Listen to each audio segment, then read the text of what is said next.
I've helped creators gain over 10 million followers until today, and over the past 3 months, my clients had a combined reach of 250 million people. Now, I obviously don't say this to show off to you right here, obviously, but I actually want to show you the top 3 strategies that separates those top creators, most impactful creators, from the rest out there so you can improve your own content strategy. So I'm going to pick a profile one of you sent in here, fix it, and then I'll show you basically how to turn a mediocre looking profile into one that has the potential to have millions of followers, right? I'll show you how to actually figure out what your followers really want so you can create content that's just better than the rest out there. And then I'll show you how to build a strategy that makes them come back for more so you actually blow up eventually. Awesome. Let's get into it. Okay, so this is Boricua Cafeonado.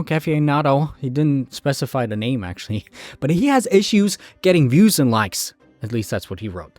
And if we just take a look at the profile itself, I can already see a bunch of issues right there. First of all, the profile picture right there, it basically sucks. Because, you know, this is actually way bigger than it really is if we take a look at the real phone screen right there. But the profile picture just sucks. It's a logo, which sometimes can be okay, but not at all times. And if we zoom in here, it has this Boricua and then Cafeonado in a very small font that nobody can read.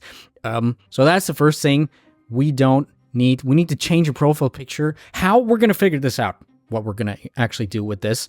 But most likely it'll be some sort of person that needs to be in the background because people don't want to follow companies. People don't want to be victim to the social media sale game, basically, because marketers have just overused that. So next thing being, there's the category. If we take a look, video creators, we don't need that. We know you're video creators because there's videos on your profile. So we don't need the category. Second of all, home barista. Okay. This is actually something pretty good because we can kind of understand what you are about. But coffee content creator, I think that's kind of like the same, wouldn't you say? So that doesn't add anything to it. And then you link your personal account, which I don't know if we need that. I don't know if we actually care. And that's the most important thing. And then you have your link in there, which I checked just comes to back to this Instagram profile and a TikTok profile and a YouTube profile. Well, kind of semi okay. The other thing actually being your profile highlights, which are generally very important. It took me a while to understand, but it's like once a month you have some Instagram profile highlights in there with some pretty mediocre content, to be honest. You know, if we think about it, as a viewer, I'm not really sure why I should follow you here. And that obviously begins right there before people even see your content. Just there. The first glance, the first impression is the most important thing. Right there. People are just not going to follow you. It doesn't matter how good your content is. I'll show you in a second how to fix that. We're actually going to fix that hands-on right here. Also, if we take a look at your content itself, it kind of looks okay, but there's just something missing. You know, either the colors don't pop or there's just something that's missing from, you know, that is a 1 million follower account. I see you're actually putting in some effort into some things, like some things look amazing, by the way, but some things don't. So you need to really watch out with the content production quality and stuff like this. We, by the way, made a video, just the last one here on the series, basically. We talked about how to fix your production quality. Now, if we go through your content right there, there's just also no content strategy. So it's basically all over the place. And the other thing is, it's just not consistent. You're not consistent at all. I think your last post was months ago. You know, without the consistency, obviously, we're not even going to talk. Usually I'll be like, you know, first be consistent and then you come back and we'll talk again. Because we're all friends, you know, let's fix this whole thing together so everyone here gets some value for their own profile. Okay, so let's assume that your content were consistent. You know, 7th September was actually your latest post, which is quite a while, and then July. But let's just assume this were all okay.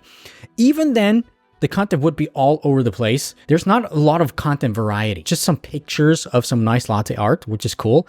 But, you know, what's actually your goal? And that's the most important thing. As a viewer coming to your profile or seeing one of your videos and then coming to your profile, I'd be totally confused, right? Because I don't even know why should I follow you. And that whole thing comes back to actually yourself, because you probably don't even know yourself with this profile what your goal is. And that's the thing. In your profile, you're right. You're a home barista coffee content creator, personal account. But here's the thing. Nobody really cares about that. And just based on a first look right there, I still haven't gotten the memo of why I should follow you. You know, and I usually call this the content audience fit. Audience fit is not there, you know, because think about it, like who's your audience? You know, just based on a first look, we're gonna dive deeper into what that actually is. But most likely, you're creating content for people who also love coffee. But just generally, people who love coffee, do they really go to social media to watch content about some random home barista create latte art and coffee? I'm not sure. So, you know, the idea is there, but the spark is just missing, right?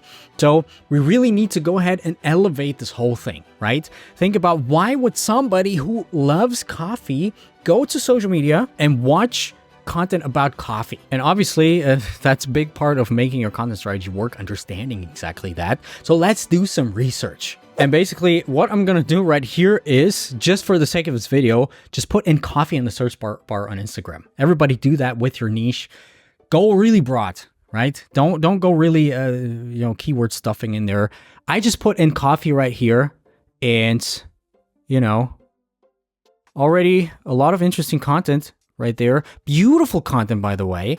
So you can see generally what the level is that you kind of need to hit in terms of the content production quality. But let's just take a look at this one right there. Totally your main competitor, similar account that kind of has paved the way for you already by showing us lots of pre-validated content.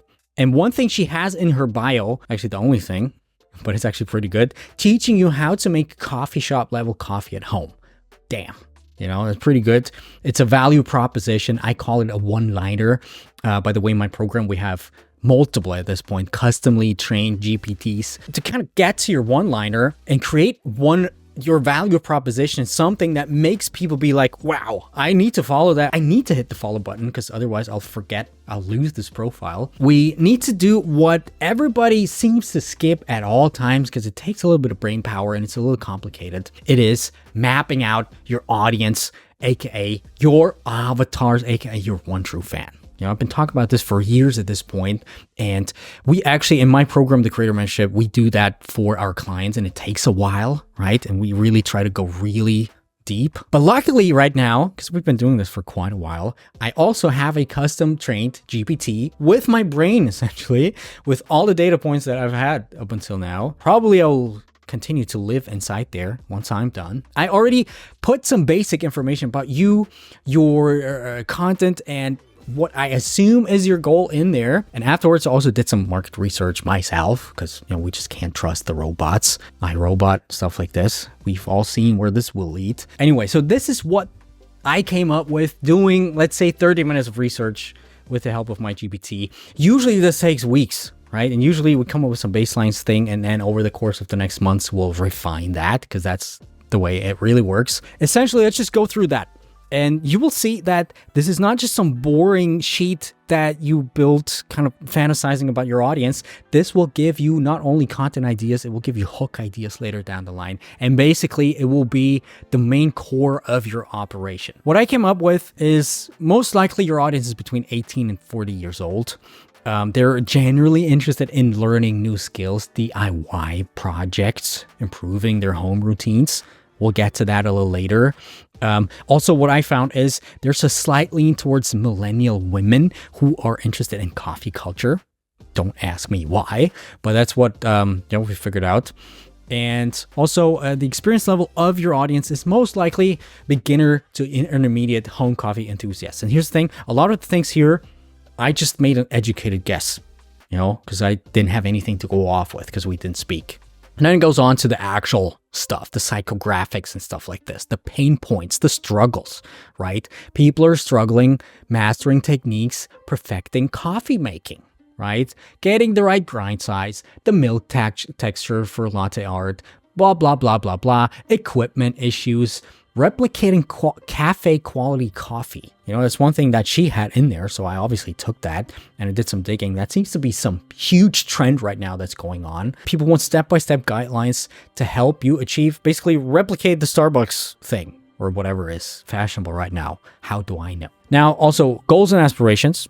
You know, saving money seems to be one thing, improving skills, impressing others. We'll get to some of these things in a while. And by the way, down below, you can take a look at the sheet to take this into inspiration to kind of figure out how to create your own sheet with this. And also, we have some outlines already. We'll get to that.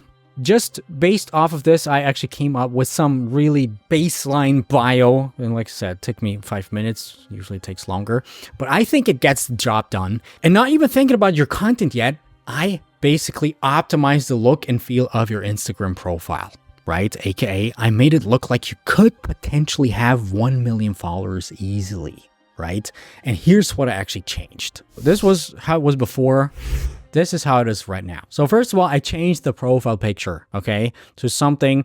I assume you don't want to show your face, and it's totally fine to not want to do that. Obviously, it helps, but there's other ways, methods that you can use to kind of get the parasocial relationship going, aka your voice with voiceovers and stuff like this. So I just put in basically a random picture of somebody holding up a coffee stuff in front of the face. Figured that's kind of cool.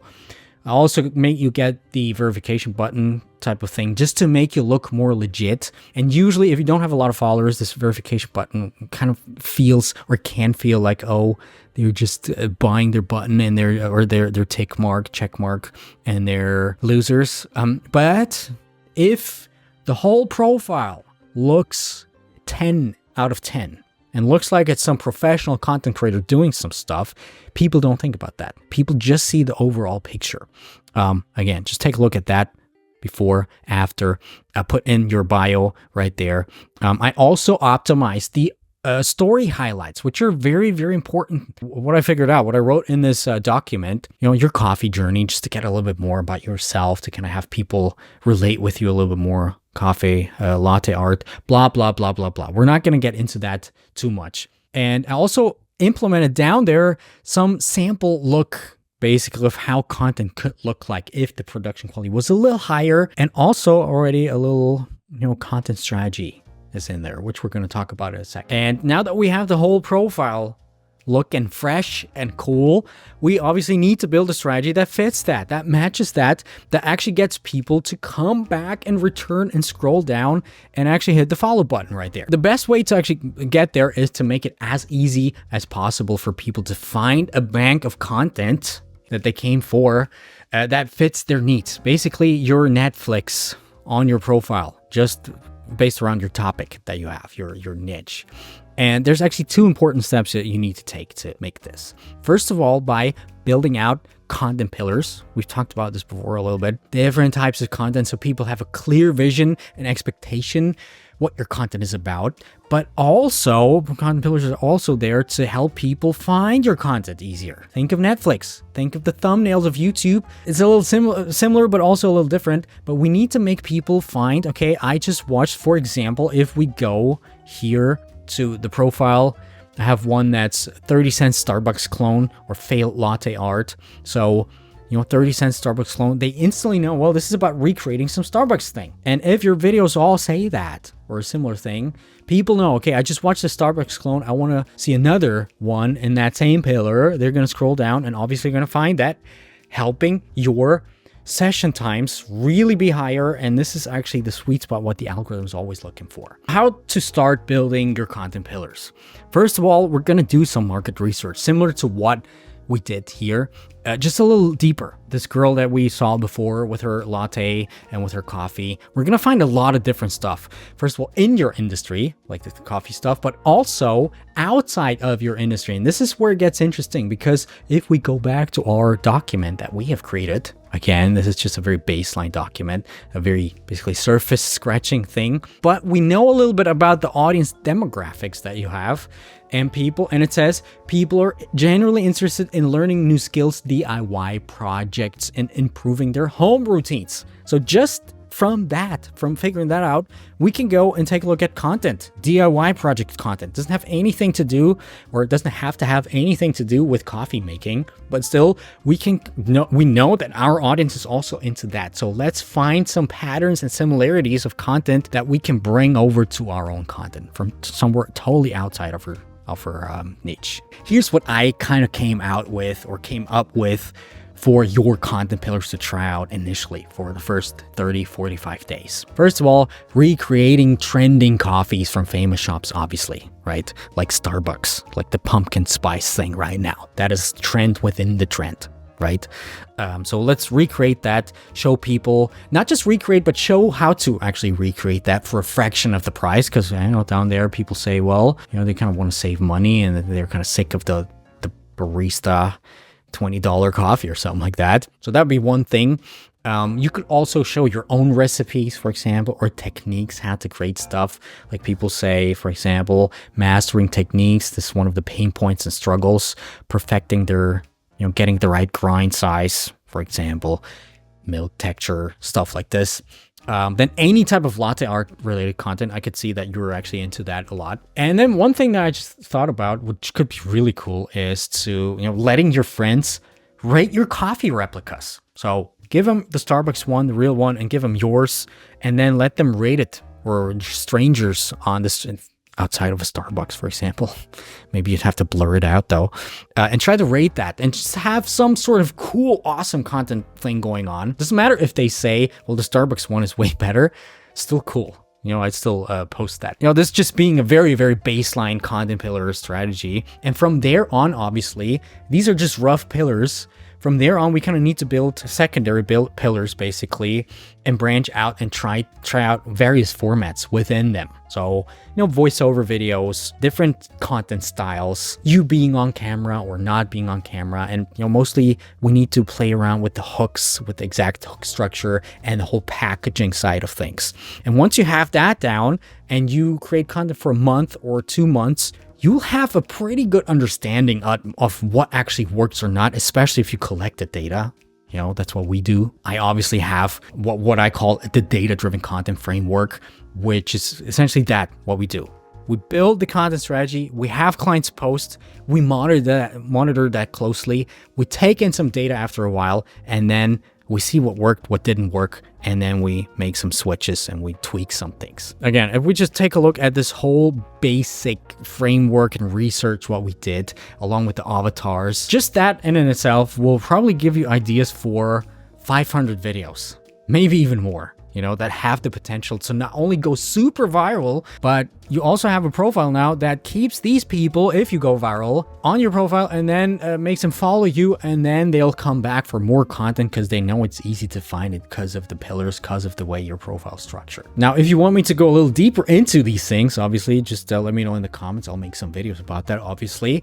But if you want me and my team to create you something like that, a personal content strategy, and also if you want us to help you execute this whole thing, basically us guiding over you, we'll have you running. We'll actually do the most important things for you, but we'll have you running in just a few weeks, and then we'll actually help you execute this whole thing and course correct this whole thing for a full year. And if you want to do that, just fill out the application form down below, hop on a call with me or my team, and we'll take a look at how we can help you, if we can help you. We'll give you some pointers already. And if you missed basically part 1 of this series, you need to watch this video next, because none of this, what we just talked about, is going to help you at all if you don't have all of these things down that we talked about right there.